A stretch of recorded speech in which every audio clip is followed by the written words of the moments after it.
Hey there, it's Ben, the waterfall guy. So just behind me is West Moose Riverfall.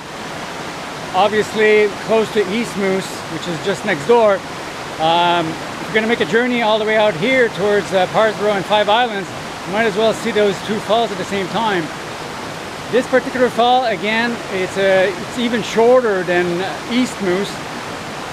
Be no more than 5 minutes from the dirt road down to the river. Of course, when you come back up, it'll take you a bit longer.